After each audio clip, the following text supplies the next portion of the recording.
Ladies and gentlemen, in this RedGamerTech.com video, we're going to be discussing recent claims from the Executive Vice President and Chief Technology Officer at Electronic Arts, stating that because of the system-on-chip nature of the Xbox One and PS4, that he believes they are a generation ahead of gaming PCs. Similarly, just a couple of days later, there was a quote from Epic's Mark Rain, and he stated that it was bullshit. And I quote, Mark Rain stated, retweet of @DevelopLine, EA, Xbox One and PS4, a generation ahead of gaming PCs. No, they're not. I call bullshit on this one. Now, Epic, of course, are very well known for their creation of engines, but before we go into that too much, let's talk about the actual quote. The quote stated, these architectures are a generation ahead of the highest-end gaming PCs on the market. Their unique design of hardware, the underlying operating system, and live service layer create one of the most compelling platforms to reimagine game mechanics.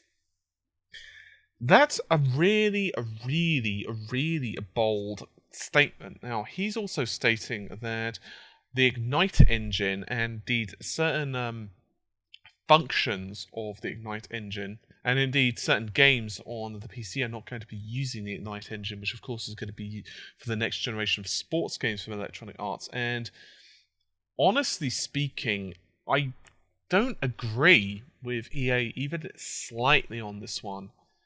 This is just completely odd, their statement, because first of all, if he's talking about the SoC architecture, there are definitely benefits, but it's a real stretch to say it's better than, well, the most extravagant PCs. Because let me tell you something, the most extravagant PCs we can talk about here would be something like a Tri-SLI Titan with, a 24-core CPU, because you can get 24-thread for CPU, and maybe 64 gigs of RAM, and you can get that if you've got the money.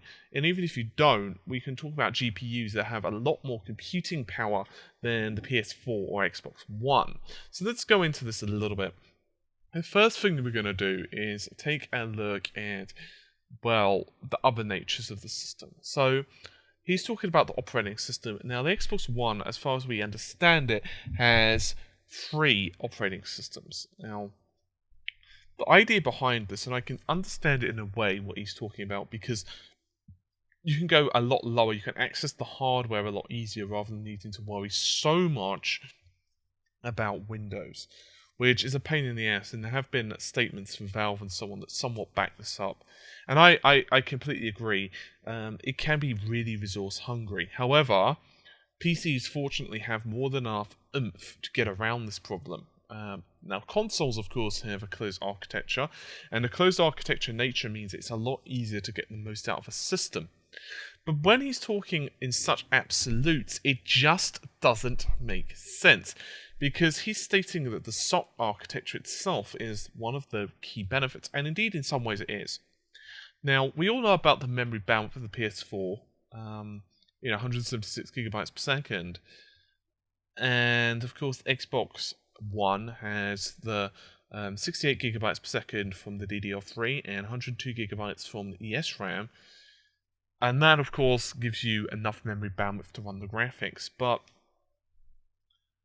most of that, of course, is the SoC. Now, he's citing the SoC as the reason, but it doesn't really make that much sense, because if you consider a gaming PC now, let's talk about an average gaming PC, not a high spec one, but certainly a high-end PC, but not a ridiculous extravagant one.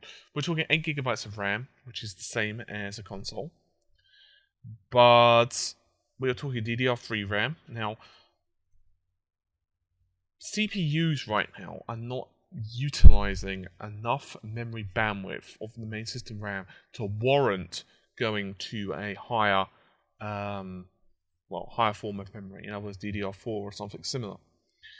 Now, we're talking a couple of generations, and they most likely will. We don't exactly have a date, but it's likely going to be 2014/15. The date is somewhat tentative at the moment. I suppose it depends when new architectures fully come out. So the reason behind this, now we know that desktop CPUs are a lot faster than AMD Jaguar, which of course powers the two systems, PS4 and Xbox, and PS4 and Xbox. We just know that. The AMD Jaguar is meant as a lightweight CPU, and the reason it's so effective is because of its APU design. And all that basically means, of course, that the GPU and CPU are on the same die, and they communicate with each other, and the GPU does a lot of the tasks, including a lot of the parallel computing, for example, handle physics and so on.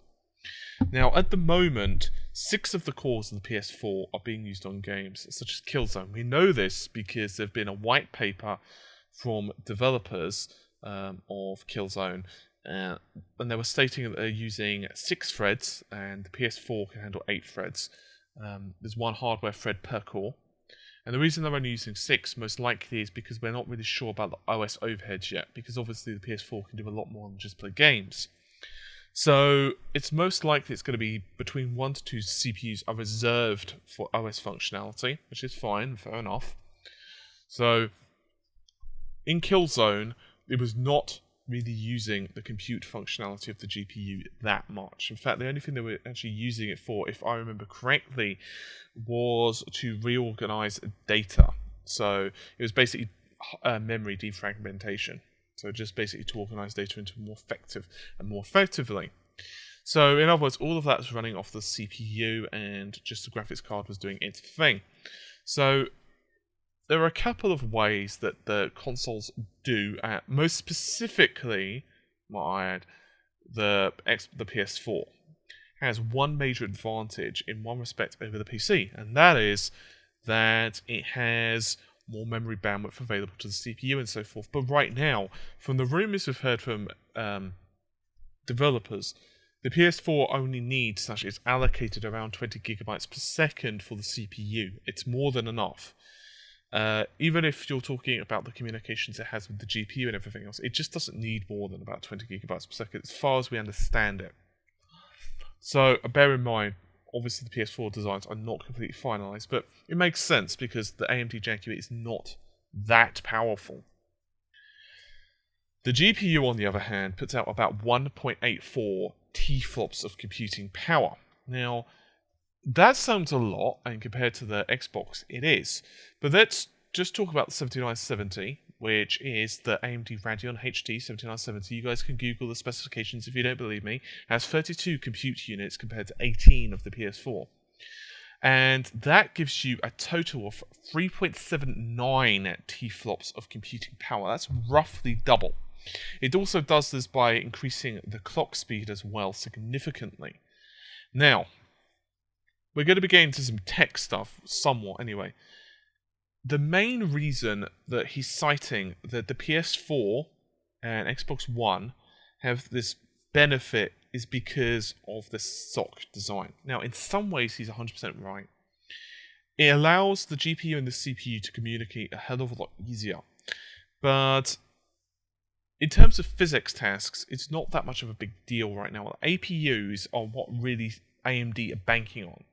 And there's a hell of a lot of talk right now about, what they're planning to do with the APUs, and, they're really banking that the APUs will be able to do a lot more, and that they will actually be able to tie in a lot better with discrete graphics cards. So, let's talk about memory bandwidth just for a moment. Now, you can get exactly the same memory on the on the Xbox One for the PC. That's the 2133 MHz DDR3 RAM. So you can get that. That's not a problem. Now, as I said, memory bandwidth on PCs are not being 100% saturated. That's not to say that it isn't getting close, but right now, it's not too much of a big deal.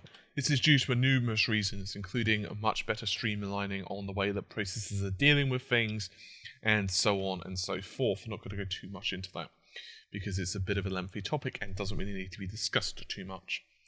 The other type of memory bandwidth is video cards. Now, the video cards for PCs work very simply. The data, all textures and so on, that are needed for the scene are loaded onto that card. In other words, if a character model needs to be loaded, it will be loaded onto the GPU. And all the PCIe bus does is then tell that GPU what it is doing. In other words, what it has to do, and the GPU will then communicate. It will not really be texture swapping. Now, there are situations where it is texture swapping, and we'll go into those in a moment. But for the most part, it is not doing that. It is simply saying, okay, GPU, I need you to draw this. I've done that, CPU. Okay, cool. Now I need you to do this. Now, more data is being passed around if it's now doing physics tasks. So, as I was saying, there are situations where memory bandwidth from the PCIe 3 bus becomes a little bit saturated. Now, let's talk about a few examples. Let's take Battlefield 3. Now, there are several PCIe standards. There are PCIe 1, 1.1, 2, 3, and various others, and also 4 is being worked on now. 2 is a little bit older, and 3 is basically the new standard. All new graphics cards now are free. Okay? Most motherboards now are also going to be PCIe 3.0. All the difference is, by the way, is improvements on the amount of memory bandwidth. Now, let's take an example of Battlefield 3. You guys can Google this, by the way. I've just simply Googled PCIe 2 versus PCIe 3. I'm using HardOCP, but you guys can use several other websites. There are several of these comparisons available. Now, we're going to be looking at Battlefield 3, and we're going to be looking at 2x anti-aliasing plus FXAA plus 16AF, which is anisotropic filtering, which is, of course, texture filtering. We're looking at a resolution of 2560 by 1600, and that's far higher than what the PS4 is going to be running. Okay, that's only running at 1080p. This is running at 1600p. So it's a hell of a lot more pixels. I'm also talking ambient occlusion, everything else on max. Now, this is using the Radeon 7970, which we've already established has a lot more GPU power in it, grunt, than the GPU inside the PS4. Now, we're going to look at, first of all, max frames per second. On the PCIe 2, we're looking at 71. On PCIe 3, I'm just going to call it 2 and 3 just to make it easier because I can't bother to keep saying PCIe every time. But on PCIe 3, you're looking at 72 frames per second. This is max. Minimum frames per second, you're looking at 29 for PCIe 2 and 30 for 3. And the average frames per second on PCIe 2 is 42.8 versus 43.4. Now, let's assume that the situation is worse. Okay? So let's assume that it's absolutely the worst situation you could possibly imagine. We're going to be taking a look at Battlefield 3. Now, Battlefield 3, we just had the settings and so forth on, of course, 1. And now we're looking at 3 Radeon HD 7970 in Crossfire. The resolution is 5760 by 1200, so that's 3 screens. And you're looking at PCIe 2 and PCIe 3. We're looking at 63 frames per second minimum versus 63 frames per second minimum. The maximum, however, goes up by 4 frames per second. That's 148 versus 144. So basically no difference. Now let's take another example. Max Payne 3. Try Crossfire again. It's HD 7970. We're looking at 5760 by 1200. Max frames per second 84 versus 88. So there's definitely a difference, without a question. But, and this is the key, it's very minimal. Now what the hell does that mean? I've just gone through a bunch of numbers. What does that actually tell you? That tells you that the PCIe bus right now on PCs is not being saturated. It's that simple. In other words, the amount of data that is changing from the graphics card to the CPU is not enough where it is simply stuttering. Now, there's a couple of reasons for this. Right now, in terms of pure memory usage on cards, we're not getting to the point where you're even using 2 gigs of RAM. In the future, of course, this is going to change. We're going to probably go to 2 or 3, or even 4. You can tell this by looking at the PS4 and the way Killzone works. You can see that obviously texture sizes and so on are getting a lot bigger, but that's just how they've created the game for the PS4. it's worth noting that you cannot usually just do a direct comparison. So in other words, you cannot directly compare a PC to directly compare a PS4. It's just not how the architecture works. See an example of this. Metro developer, when they were creating the 4A engine, they of course have the PS4 developer kits, and someone asked them in an interview, how about the PS4 CPU? It's slow, right? And they said, yeah, it's slower than PCs, but you can't just take the speed of it as a PC. You have to basically double it because it's so much more refined. Now, of course, one of the ways that they're going to be using the CPU is to offload a lot of the tasks to the GPU. And that includes stuff like physics and so forth. Bear in mind, though, you could do that already with PCs if you choose. You've got that option. Hardware physics is available, and no doubt AMD are going to come up with a lot better stuff as well. This is already, known. This is standard. We know that hardware physics exists. So this is the problem. I don't like when they start to create these, terms that PCs can do something or can't do something. It's just rubbish. You cannot simply state this stuff because it's not even true. Because they haven't even given it a metric. They haven't given you any point of comparison. If you say it's a generation ahead in X, okay. But to say that generationally it's improvement, its performance is better because of the software, that's just rubbish. That's like me saying to you, well, I've developed this car and it goes, the wheels turn at 5,000 miles an hour. Unfortunately, if it touches the road, it only goes to 2 miles an hour. In other words, it doesn't make sense. There's no point of comparison there. You see what I'm saying? It's just rubbish. You can't just say something because you want to say it. In this perspective, what he's basically saying is that the SOC performs better, but as Epic have said, it's bullshit. The performance you can Google yourselves.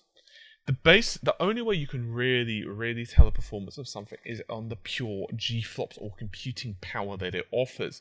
In this respect, it's quite simple that highest specs PCs are going to beat a console. And why shouldn't they? I mean, look how much a PC costs compared to the PS4. Do you really believe that a £300 or £400, whatever the console is going to end up costing, system is going to be able to beat a really high-spec PC, some of which can cost £1,500 plus? That's just not feasible. That's like me saying to you, well, you know what? I'm going to give you, $1 here, and I want you to give me this bar of gold. It just doesn't happen like that. There's an intrinsic value to things. There's a reason that something costs more. Because, it costs more to produce because the components in it are more expensive.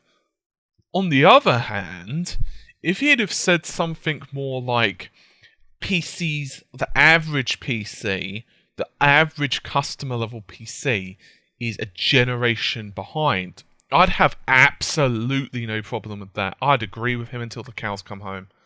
Because yes, the PS4 kicks ass. It does. It's that simple. I'm not going to beat around the bush. The PS4 owns the PC of most people. If the gamers, if they're, hardcore PC gamers or, average PC gamers, they probably have a system that's around the same G-flops as a PS4.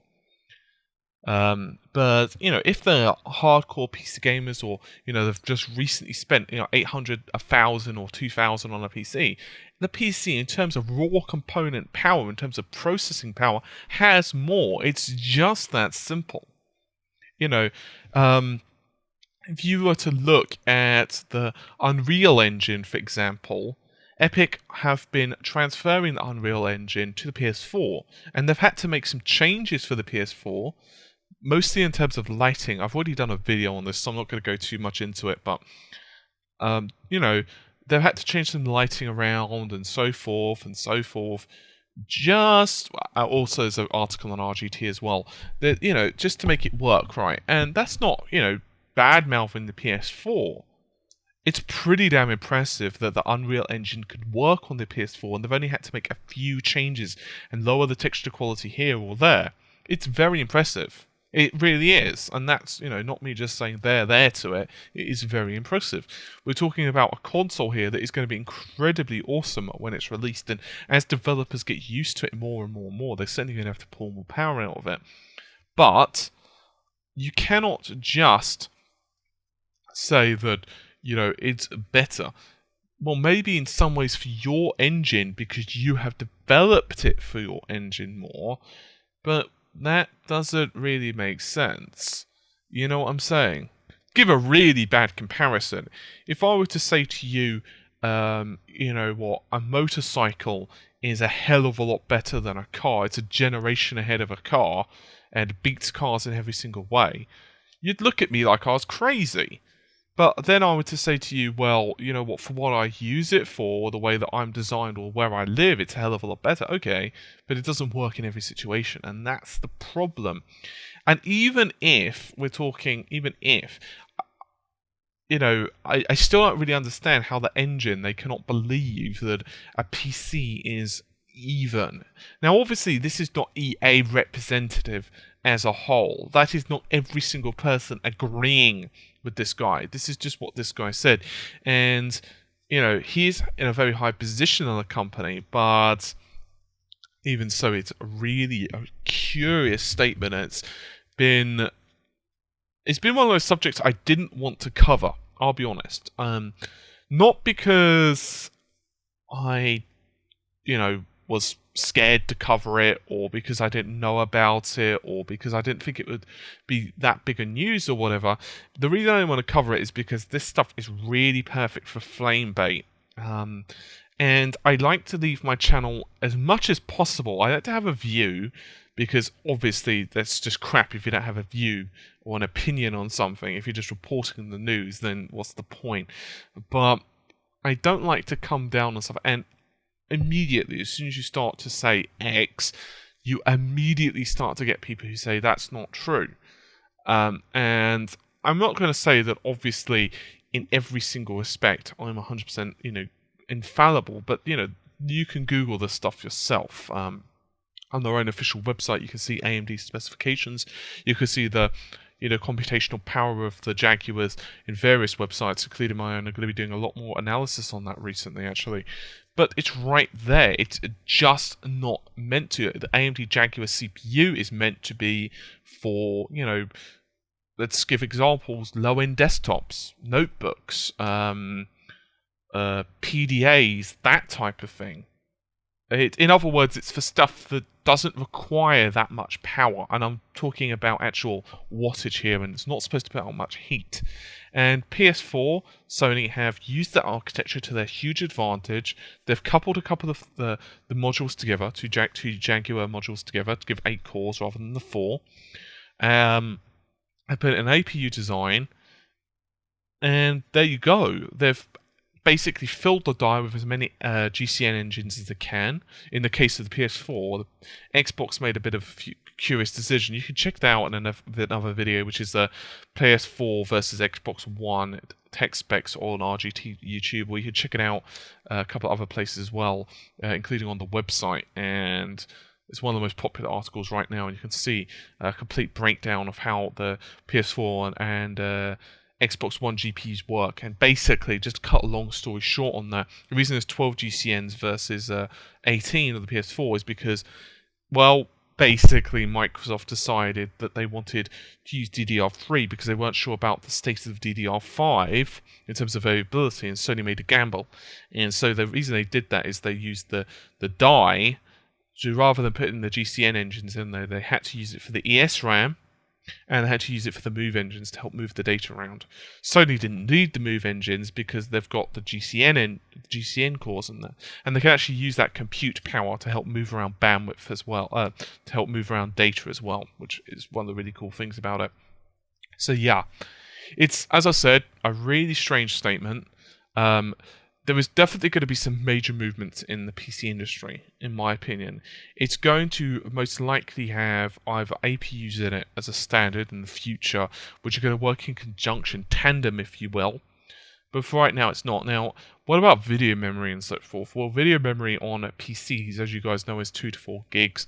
That's more than enough for, well, even high resolutions. We're not talking about 1080p either. Obviously, that may change later on. As it turns out, right now, most games, and we're even talking about Crysis here, Crysis 3, are x86. In other words, they cannot physically address more than 4 gigs of RAM because they are x86 code, they are not x64. One of the benefits of x64 is it could address more than 4 gigs. It's actually slightly less than 4, but I'm just going to round it up to 4, just, for the sake of brevity. So yeah, that's the thing. And obviously, when x86 begins to come phased out because of the x64 nature of the next generation consoles, that's only going to help PCs because we've had 8 gigs plus RAM for, well, a number of years now, to be honest. We've not, had 4 gigs for a while. And obviously, Xbox has this whole thing of 3 OSs, and we don't know exactly how that's going to work. I have to confess, one aspect is going to be really good is because of the less bloat of those systems, and the fact that they can much easier for the developers to actually access lower functionality. They could get a lot more performance out of the system. In terms of ease, they'd probably be able to eke more out the system. So obviously, comparative specs just don't work. But we'll have to see just how it turns out. But yeah, I don't like what EA have said. I just think it's a stupid statement. I really want them to clarify it more. This is the problem with interviews and these little snippets, though. And the reason I don't even have so much of a problem with him saying it. That's the thing. It's like everyone's entitled to say something silly. Everyone's entitled to say something that, maybe he didn't even mean it exactly like that. Maybe he just meant it like it's a generation ahead in terms of, the overall thought process and how easy it is to apply a program for. I can even understand that, but the problem with these statements is, and just like anything in life, once you're in the public eye, you have to be really clear with how you word things, because then things start to blow up on Twitter and Facebook. And that's sometimes why I go into some really, really, really deep stuff, or, I like to maybe even talk about things a little bit too much, because I don't like anything to be left to interpretation. Now, obviously, I cannot cover everything to the point where it's 100% and there's no one ever going to be unclear exactly what I mean, because I'm a human. Especially because a lot of this stuff I'm doing on improv as well. I have a list of points and I try to cover them, but obviously sometimes I may forget to point something out or whatever. And that's why I always encourage you guys to stalk me on Facebook, which is facebook.com/redgamingtech. Or you could drop me messages. I am much better at responding on Facebook. And a few points on that, actually. I have had a lot of messages recently on Facebook. And honestly, I absolutely love it. Sometimes I cannot reply to all of them instantly. It's no offense to anyone, but I'm getting a lot of messages now. And I'm really appreciative of it. Don't get me wrong. It's not me fobbing you guys off. I would answer all of them if I could as quickly as possible. Unfortunately, it's getting to the point where a lot of you guys are messaging me, and I have no problems with it, but I will try to message you. If you don't hear from me within like 24 hours after you've messaged me, I would say message back, especially if it says it's already been read. Because if it has been read, it usually means that someone else on the channel, who there's 3 of us, 3 other people on the channel aside from myself, usually they'll read it and they'll be like, okay, this is for CR/Paul, which is my name, and they'll be like, okay, that's for him. It's a tech question. But sometimes they forget to tell me, or sometimes I'll even read it and just be like, okay, I'll get to that later, and then work gets in the way or whatever, and I'll just completely forget. And it's no affront to you guys. I honestly mean that. It isn't because I'm blanking you. It's not because I'm, harsh or, don't want to respond to your questions or whatever. It's honestly that I'm swamped right now with stuff, especially with next generation consoles. Now, before we close off the video, I just want to point out a couple of things that are going to be happening over the next couple of days, because there are a hell of a lot of them. I will be getting on with the Killzone thing. I know I've been saying that for a couple of days, but I will be going into the bits and pieces that I've missed in the interview, which is mostly on the lighting and so forth. The reason I haven't done it yet is because, as some of you guys may be aware, Amata was away in London for basically 3 or 4 days, and she usually helps me doing a lot of the editing on even some of my tech videos. And so I've been having to do everything myself, which has really slowed me down. As well as a couple of other people have had their birthday. Spoonie Kipper's had his birthday, which has slowed down him producing content. Another one of my friends, Murasaki, who helps to produce some stuff, has been really busy with his gym shifts. So it just happens that I've been incredibly swamped. And that's not good, but I will be getting back to normal in the next couple of days, especially as I've got a week or so off work, so I can really start catching up on this stuff. I will be moving the website soon to a much faster server. That will happen, and we're going to be moving it to a really fast server. I've actually already bought the server. I just haven't managed to actually do it yet. There's going to be a hell of a lot more stuff coming up on Next Generation, including another look at the AMD Jaguar. I'm going to be looking at cloud-based technology a hell of a lot more. I'm going to be doing a couple of videos on that, actually. And a few other bits and pieces. I know there's a hell of a lot of Let's Plays I've got going on right now as well. Unfortunately, as you guys are aware, the Let's Plays aren't really 100% the main focus of the channel. Now, that's not to say that I don't like doing them. Unfortunately, I work as well, so I have to put kind of priorities on them. I have a crap ton of Bioshock Infinite saved up, and it will be done as soon as possible, actually. I need to actually sort through the footage and sort that out. And what was the other thing? And there's another thing. Oh, yes. We'll be playing some Resident Evil Revelations. They've actually released a patch now for the PC version. And all the footage that I've been outputting so far has been the old version, so I'll be sorting that out as well. And there was something else, but it's completely slipped my mind, and I'll probably remember 2 seconds after I start editing the video, but for now, I'll forget it. Anyway, hopefully you've stuck with me all this time. Hopefully you've enjoyed the video. I really appreciate, by the way, the subscriber rate. Oh yeah, that was it. Bloody blog video. I was supposed to do that over the weekend, and I just didn't, and really, really bad about that, actually. And also, I'm probably going to be doing another competition soon. I've got a couple of ideas, actually, of some games I've got to give away. A couple of nice ones as well, might I add. So, yeah. Anyway, hopefully you've enjoyed the video. Stick around, and there will be some goodies coming up very soon. I can only promise you, good sir or madam. So, take care, and bye for now.